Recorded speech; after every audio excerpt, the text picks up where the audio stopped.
Good morning Madhya Pradesh. मैं हूं आपके साथ राहुल सौमित्र। सबसे पहले हेडलाइंस देख लेते हैं। मध्य प्रदेश विधानसभा के बजट सत्र का दूसरा दिन है आज। सरकार आज पेश करेगी सप्लीमेंट्री बजट। हरदा ब्लास्ट मामले को लेकर विपक्ष कर सकता है हंगामा। मध्य प्रदेश के सीएम डॉक्टर मोहन यादव का दिल्ली दौरा। आज शाम 6 बजे होंगे रवाना। स्थानीय कार्यक्रम में होंगे शामिल। हरदा में आज भी मलबा हटाने का काम जारी। 4 लापता लोगों का नहीं लग सका है पता। हादसे को लेकर सरकार ने कलेक्टर, एसपी और तत्कालीन कारखाना निरीक्षक को हटाया। श्योपुर के बड़गांव में राजस्व और पुलिस की टीम पर हमला। महिलाओं समेत ग्रामीणों ने किया पथराव। अतिक्रमण हटाने पहुंची थी पुलिस। जबलपुर में ट्रैक्टर ने बाइक को मारी टक्कर। पिता और बेटे की मौत, पत्नी गंभीर रूप से घायल। शादी समारोह से घर लौट रहा था परिवार।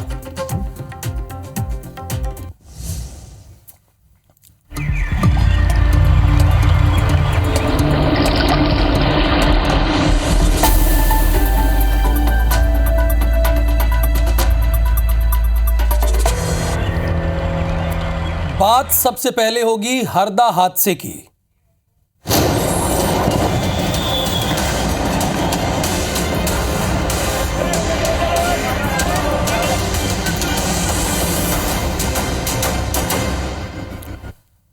हरदा ब्लास्ट के बाद सरकार एक्शन में है।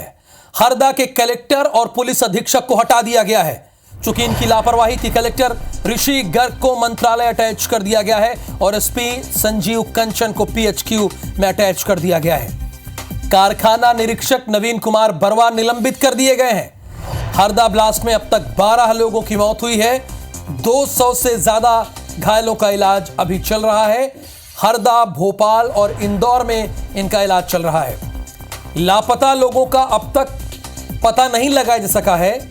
आज भी मलबा हटाने का काम चल रहा है, यानी रेस्क्यू का कार्य अब तक कंप्लीट नहीं हुआ है। ये फिलहाल आपकी स्क्रीन पर 2 तस्वीरें हैं। पहली जो तस्वीर है वो हरदा हादसे की है। दूसरी तस्वीर जो आप देख रहे हैं, मुख्यमंत्री यहां जब पहुंचे उस वक्त की थी। उन्होंने घटनास्थल का निरीक्षण किया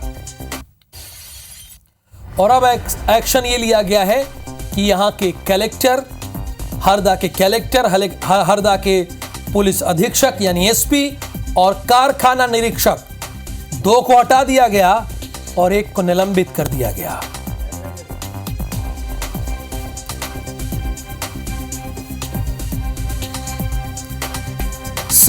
एसपी संजीव कंचन को पीएचक्यू अटैच कर दिया गया है। कारखाना निरीक्षक को निलंबित कर दिया गया है।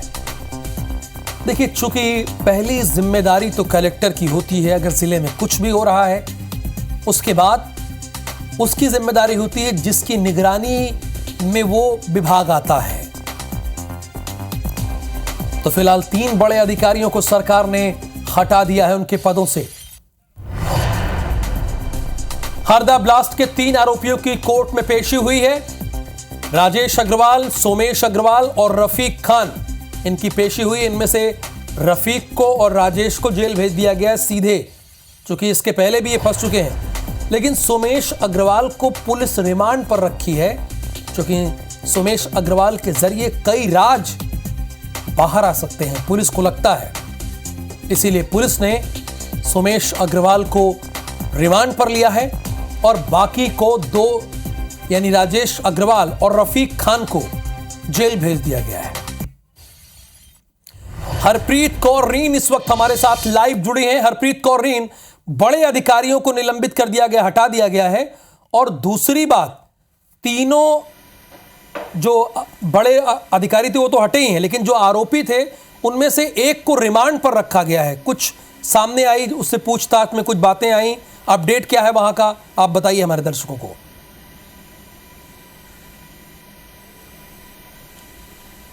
देखिए, मुख्यमंत्री डॉक्टर मोहन यादव ने एक बार फिर साफ कर दिया है कि ये मोहन सरकार है और कोई गड़बड़ी या लापरवाही नहीं चलेगी, और जो गड़बड़ी लापरवाही कर चुके हैं उन्हें अब इसका परिणाम भुगतने के लिए तैयार रहना पड़ेगा। IBC 24 ने पहले ही अंदेशा जता दिया था कि मुख्यमंत्री डॉक्टर मोहन यादव जब जिला चिकित्सालय हरदा पहुंचे थे और जब वो वहां से लौट रहे थे तो जरूर कोई बड़ी कार्रवाई भोपाल पहुंचते ही वो करेंगे, और उन्होंने वो कार्रवाई की भी। पहुंचते ही उन्होंने सबसे पहले SP को हटाने का आदेश दिया, जिसका तुरंत जो निर्देश है वो यहाँ पर सामने आया। आदेश निकाला गया। इसके बाद कलेक्टर ऋषि गर्ग को हटाया गया। दोनों को ही भोपाल, एक को PHQ और दूसरे को मंत्रालय में अटैच कर दिया गया। माना जा सकता है कि सरकार इस पूरे मामले को लेकर बहुत ज़्यादा गंभीर है, और अब ये भी तय है कि अब जो अन्य आरोपी हैं या इस पूरे मामले में लापरवाह जिम्मेदार अधिकारी हैं उन्हें भी आज या कल हटाया जा सकता है। इसके साथ ही इस पूरे मामले के तीनों आरोपियों को पुलिस ने गिरफ्तार कर लिया था। इनकी गिरफ्तारी के बाद 2 को जेल भेज दिया गया है। वहीं सोमेश अग्रवाल को पुलिस ने रिमांड पर लिया, उससे पूछताछ की जा रही है। पूछताछ में कई ऐसी बातें सामने आई हैं। कृषि भूमि थी, इस कृषि भूमि का व्यावसायिक उपयोग किया जा रहा था। 2015 की बात की जाए, 2022 की बात की जाए, जांच के दौरान बड़ी लापरवाही, गड़बड़ियां यहां मिली थी।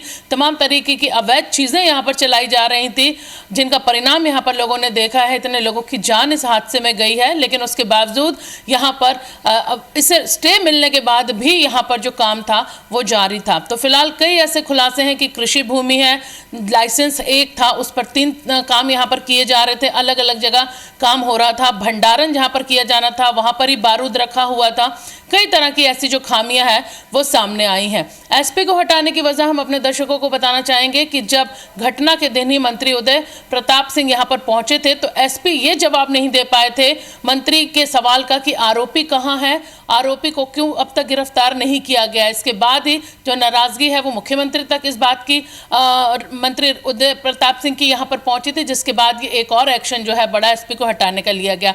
इसी तरह कलेक्टर को हटाने के पीछे की जो सबसे बड़ी वजह वो यही है कि लापरवाही और गड़बड़ियां बहुत पहले उजागर हो चुकी थी, लेकिन जिन अधिकारियों ने मौके पर जाकर ये गड़बड़ियां और लापरवाही देखी थी वो कोर्ट में हाजिर ही नहीं हुए थे बयान देने, जिसका फायदा आरोपी राजेश अग्रवाल को मिला था। इन तमाम चीज़ों को देखते हुए और इस पूरी जो टीम गठित की गई है उसकी जो प्राथमिक यहाँ पर जांच की रिपोर्ट है उसको देखते हुए मुख्यमंत्री ने 2 बड़े अहम फैसले लिए। फिलहाल राजेश अग्रवाल और जो रफीक खान है उन्हें तो यहाँ पर रिमांड नहीं ली, उन्हें जेल भेज दिया गया, लेकिन सोमेश अग्रवाल की रिमांड जारी है और उससे जो पूछताछ है वो पुलिस कर रही है, और तय माना जा रहा है कि और बड़े जो खुलासे हैं वो इस पूरे मामले में सामने आज आ सकते हैं। हरप्रीत कौर ने इस बात से अंदाजा लगाया सकता है जो आप बता रही हैं कि प्रशासन का कितना कैजुअल रुख था। अब बताइए, बयान देने तक नहीं जा पाए अदालत में, और यही वजह रही कि 10 साल की उसको सजा हुई थी, 1.5 महीने में ही जमानत पर वो छूट जाता है।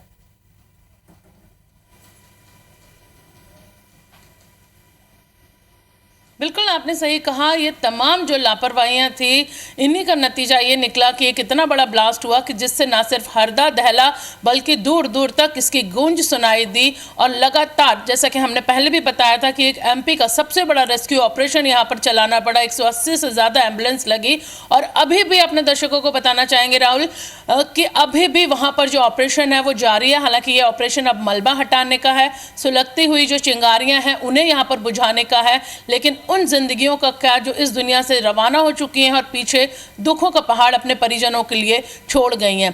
तय है कि इसमें अब एक बड़ी कार्रवाई और मुख्यमंत्री कर सकते हैं आज, और कुछ वो आदेश यहाँ पर अधिकारियों के लिए दे सकते हैं। लेकिन फिलहाल सवाल बार बार यही उठता है कि जब सब कुछ सामने था, अवैध तरीके से चल रहा था, पुलिस और प्रशासन की टीमें मौके पर पहुंचती भी थी, हर महीने वहां पर जाती थी, लेकिन आखिर आंखें मूंद कर चुप्पी साध कर वापस क्यों आ जाती थी। इसके पीछे की वजह क्या है? खुद जो प्रत्यक्षदर्शी हैं, स्थानीय लोग हैं, इस फैक्ट्री में काम करने वाले लोग हैं, उन्होंने IBC 24 के कैमरे पर यह बात स्वीकार की कि यहाँ पर बच्चे काम करते थे। 10 साल से लेके 12-13 साल तक के बच्चे काम करते थे, जिनका वेतन उनकी माओं को दिया जाता था। दिन भर वो बारूद भरने का काम बमों में किया करते थे।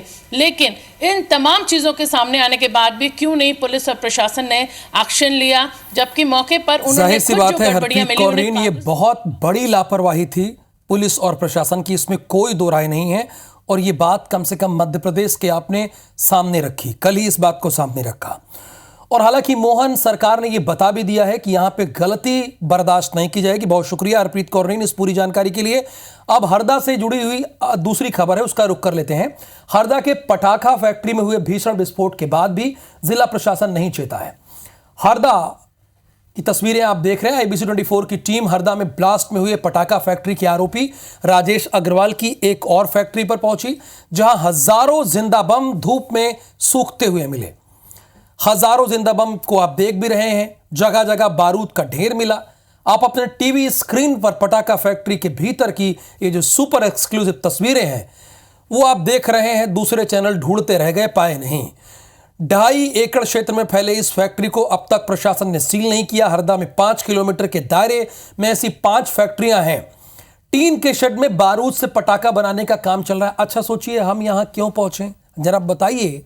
जितने लोग देख रहे हैं, हम इसलिए पहुंचे कि दूसरा ब्लास्ट ना हो, दूसरा हादसा इस तरह से ना हो। आपकी जान हमारे लिए बहुत इंपॉर्टेंट है और हम ऐसे नहीं कहते कि सवाल आपका है, हम सवाल आपको जीते हैं।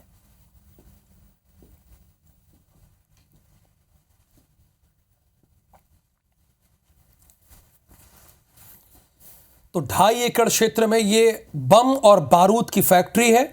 आप देखते जाइए, ये देखते जाइए। सुतली बम जो हैं ये आपको खत्म ही नहीं होंगे, कहां तक है ये देखिए। ये लगातार आप देखते जाइए, पूरी यहां तक जहां तक आपकी नजर पहुंच रही है ये रखे गए, थोड़ी दूर पर ही है।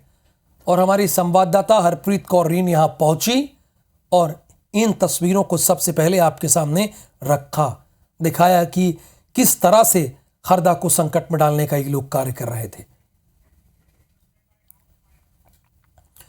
हरदा पटाखा फैक्ट्री हादसे और मुख्यमंत्री डॉक्टर मोहन यादव के आदेश के बाद प्रदेश भर में पुलिस प्रशासन एक्शन में है।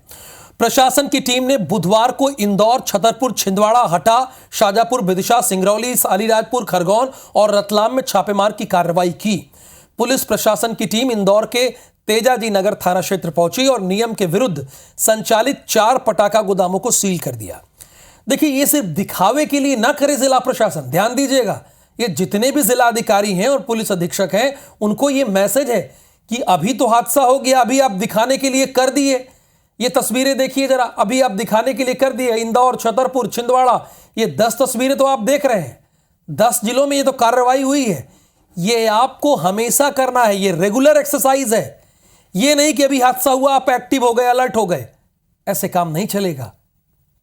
हरदा में 40 सालों से इलीगल फैक्ट्री चल रही थी पटाखा की। ये जितने भी पुलिस कप्तान हैं और कलेक्टर हैं, ये उन्हें ध्यान देना चाहिए। सीएम डॉक्टर मोहन यादव के आज के कार्यक्रम पर एक नजर डाल लेते हैं। आज सीएम एक बार फिर से दिल्ली जा रहे हैं और 5 दिनों में ये इनका दूसरा दिल्ली दौरा है। शाम 6 बजे दिल्ली के लिए रवाना होंगे। स्थानीय कार्यक्रम में उन्हें शिरकत करना है, हिस्सा लेना है, इसलिए वो जा रहे हैं दिल्ली। शाम 6 बजे दिल्ली के लिए वो रवाना होंगे और रात्रि में वहीं विश्राम करेंगे।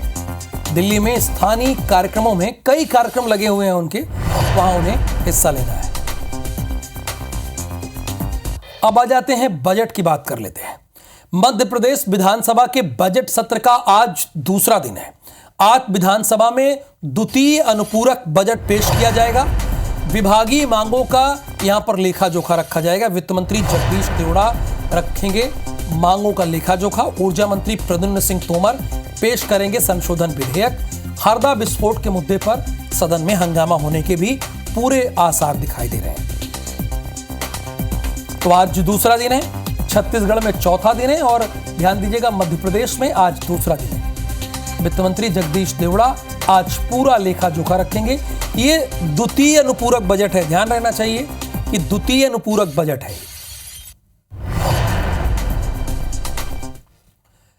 लोकसभा चुनाव की तैयारी में भारतीय जनता पार्टी जुट गई है, चूंकि जानती है कि समय है नहीं, 28 दिन बाद तारीखों का ऐलान कर दिया जाएगा, देश में आचार संहिता लग जाएगी। बीजेपी की लाभार्थी संपर्क अभियान कार्यशाला है। लोकसभा चुनाव की तैयारी को लेकर यह कार्यशाला रखी गई। बीजेपी दफ्तर में दोपहर 12 बजे इसका आयोजन होगा। प्रदेश अध्यक्ष वीडी शर्मा कार्यशाला में शामिल होंगे। प्रदेश प्रभारी अलका गुर्जर भी इस कार्यक्रम में शामिल होंगी। बीजेपी दफ्तर में दोपहर 12 बजे इस कार्यक्रम का आयोजन किया जाएगा। प्रदेश अध्यक्ष वी.डी. शर्मा कार्यशाला में शामिल होंगे।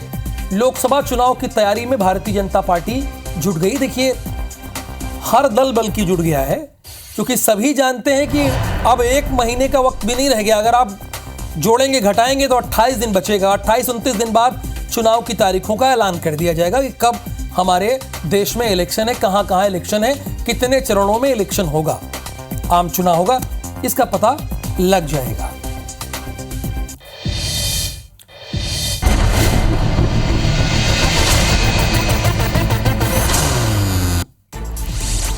सीएम विष्णुदेव साय दिल्ली दौरे पर हैं। सीएम साय केंद्रीय गृह मंत्री अमित शाह और पार्टी के अध्यक्ष जगत प्रकाश नड्डा से मुलाकात की। लोकसभा और राज्यसभा प्रत्याशी को लेकर चर्चा की। आज बीजेपी चुनाव समिति की बैठक है। लोकसभा चुनाव की रणनीति पर चर्चा होगी। बैठक में सीएम साय, बीजेपी प्रदेश प्रभारी ओम माथुर शामिल होंगे। राहुल गांधी की न्याय यात्रा आज छत्तीसगढ़ पहुंचेगी। ओडिशा पीसीसी चीफ दीपक बैज को यात्रा का झंडा सौंपेंगे। 14 फरवरी तक छत्तीसगढ़ में भारत जोड़ो न्याय यात्रा रहेगी। छत्तीसगढ़ विधानसभा के बजट सत्र का आज चौथा दिन है। राज्यपाल के अभिभाषण पर चर्चा होगी। वित्त मंत्री ओपी चौधरी पटल पर आर्थिक सर्वेक्षण रखेंगे। भाजपा का गांव चलो अभियान आज दूसरा दिन है। लोकसभा चुनाव को लेकर बीजेपी अभियान चला रही है। बीजेपी कार्यकर्ता ग्रामीणों को केंद्र की योजनाओं से अवगत करा रहे हैं। मैदारी बंधन योजना के फॉर्म रायपुर में भरे जा रहे हैं। 3 दिन में लगभग 16,81,000 महिलाओं ने फॉर्म को भर दिया है। राजनांदगांव में कांग्रेस पार्षद दल ने शहर की मूलभूत समस्याओं को लेकर नगर निगम और उनके आयुक्त को ज्ञापन सौंपा। कवर्धा जिले में अवैध कब्जाधारियों पर कार्रवाई लगातार जारी है। लोहरीडीह में गांव में दबंग लगभग 72 एकड़ जमीन पर खेती कर रहे थे। डिप्टी सीएम के निर्देश पर फसल पर बुलडोजर चलवाकर अतिक्रमण मुक्त कराया गया। बिलाईगढ़ जिले में लगातार रेत को और अवैध खनन हो रहा है। मामले में खनिज विभाग ने ताबड़तोड़ कार्रवाई की। विभाग ने 8 ट्रैक्टर पर माइनिंग एक्ट के तहत कार्रवाई की है। ध्वनि प्रदूषण रोकने के लिए अब नॉइज मीटर का इस्तेमाल किया जाएगा। हाईकोर्ट की सख्ती के बाद सरकार की ओर से कदम उठाया गया है। जिले के अधिकारियों को निर्देश दे दिया गया है। बलरामपुर में 2 दिन से लापता व्यापारी का जला शव मिला है। शव सिंदूर नदी के किनारे जंगल में पाया गया है। छत्तीसगढ़ राज्य लघु वनोपज सहकारी समिति प्रबंधक संघ के बैनर तले महासमुंद जिले के वनोपज सहकारी समिति प्रबंधन अनिश्चितकालीन हड़ताल पर चले गए हैं। सूरजपुर में लघु वनोपज प्रबंधक संघ ने अनिश्चितकालीन हड़ताल शुरू कर दी। इस दौरान उन्होंने नियमितीकरण समेत अन्य मांगों की मांग रखी है। पत्थलगांव विकासखंड प्राथमिक शाला हिरवापारा में शराबी शिक्षक से छात्र परेशान है। शिक्षक के इस करतूत से ग्रामीणों में भी आक्रोश है और शराबी शिक्षक के खिलाफ कार्रवाई की गई है। कवर्धा में हिंदू संगम के मंच पर चाकूबाजी की घटना सामने आई है। 2 पक्षों के बीच मंच पर विवाद हो गया। चाकूबाजी में एक पक्ष के 2 लोग घायल हो गए। लोरमी में तेज रफ्तार कार नहर में गिर गई। हादसे में एक युवक की मौत हो गई जबकि 2 घायल हो गए। राजिम के अभनपुर थाना क्षेत्र में 2 अलग अलग हादसों में 4 लोगों की मौत हो गई जबकि एक घायल है। घायल को इलाज के लिए अस्पताल में भर्ती कराया गया है। छत्तीसगढ़ में राम भक्त रामलला के दर्शन के बाद रायपुर लौटे। लगभग 2000 भक्तों ने रामलला के दर्शन किए। सक्ती में एक किसान ने मानवता के मिसाल पेश की। सहकारी केंद्रीय मर्यादित बैंक डभरा में किसान खुशी रामचंद्र को बैंक कैशियर ने 15,000 की जगह 25,000 रुपए दे दिए। किसान ने तुरंत बैंक जाकर 10,000 लौटा दिए।